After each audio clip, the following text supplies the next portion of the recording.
Good morning, everyone. It's Luna Bell.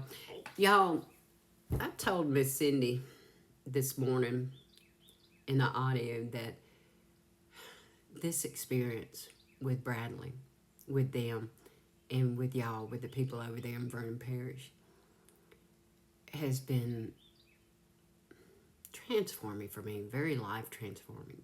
It has opened my eyes in ways, not only about myself and my gifts, but other people, but in seeing how our Creator works. Y'all, I can be very intensely spiritual. I don't proclaim to be spiritual. I mean, religious, but spiritual, yeah. I can dive deep.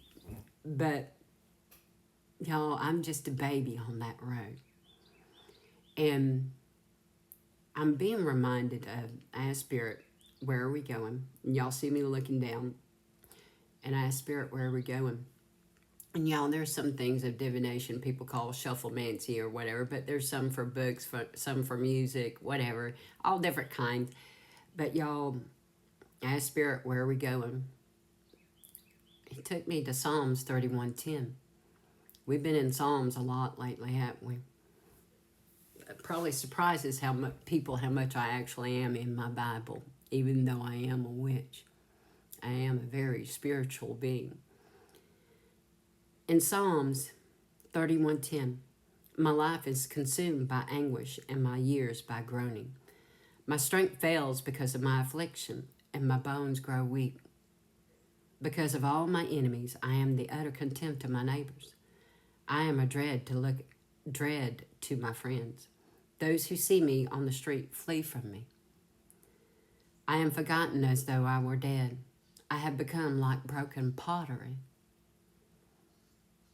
I hear many whispering terror on every side. Terror on every side. What is that? Fear. Those are our fears.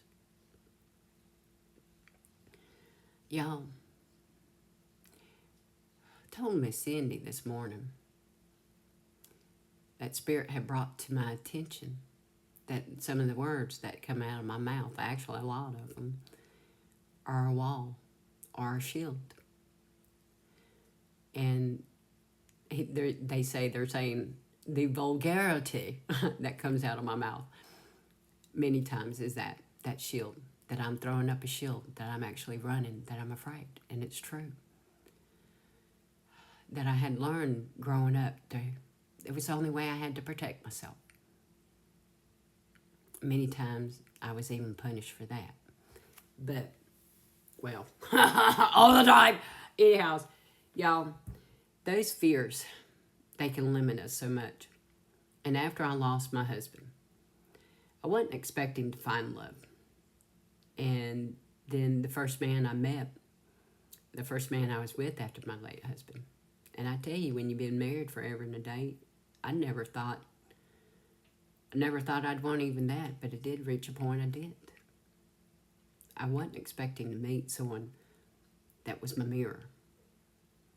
And then began a journey of my own spiritual reawakening. It had already begun. Spirit had already asked me when I had said, show me why all the pain. Spirit said, do you really want to know? And I said, yeah. What I did not know was that it was in a journey. That Spirit took meeting this individual and me finding someone that I could love again, and fearing that and throwing up words as a wall to hide behind because I was afraid to open up again.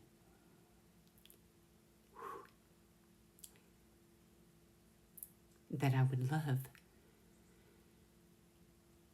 another so intensely like I did my husband.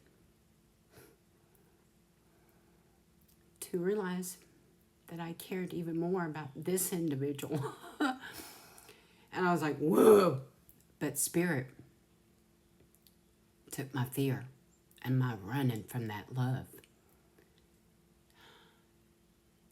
and to everything that I had been taught growing up about love and tore it down. Here we hear, how great is your goodness, which you have stored up for those who fear you, which you bestow in the sight of all on those who take refuge in you. In the shelter of your presence you hide them from all human intrigues and keep them safe in your dwelling from accusing tongues. Y'all, 5:22 on my timer. That dwelling, that refuge, was me turning within, to me going within self. But when Spirit, after I met that individual and I ran from my own fear, I ran for something I wanted so much of. Spirit said it's time to tear down the old story of what I taught of love growing up and taught me something new.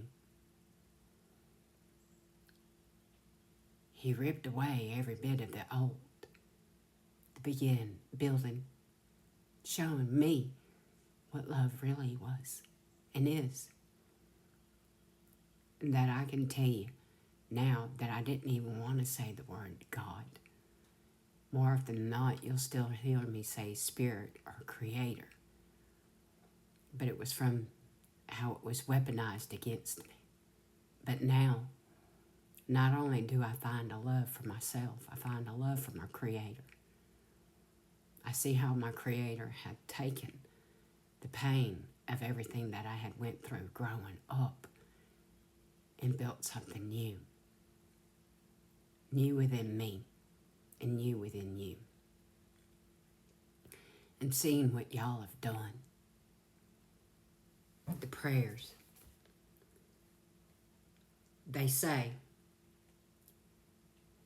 praise be to the Lord, for he showed me the wonders of his love.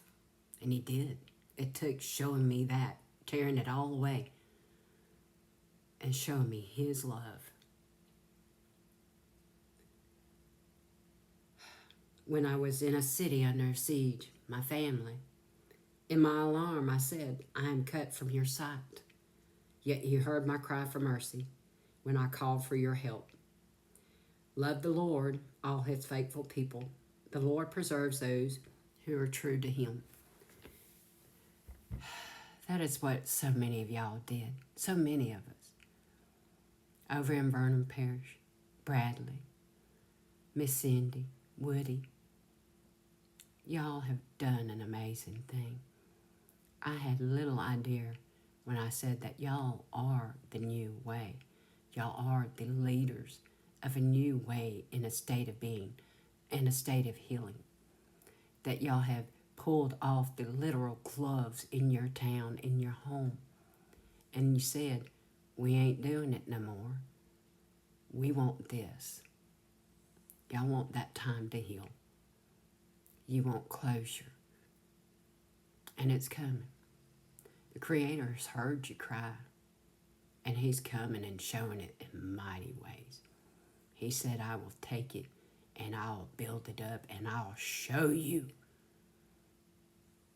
Give me your pain and I will give you glory.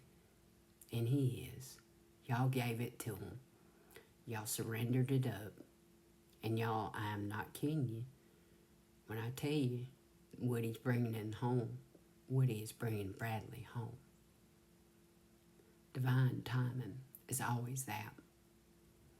Our Creator is using everything that happened to Bradley, everything that happened to every one of you there, for a greater good and for a divine purpose. And y'all have been a true blessing, and I'm grateful. Many blessings. I had to stop because, y'all, this experience with Bradley and everyone, and Woody and Miss Cindy, y'all are amazing.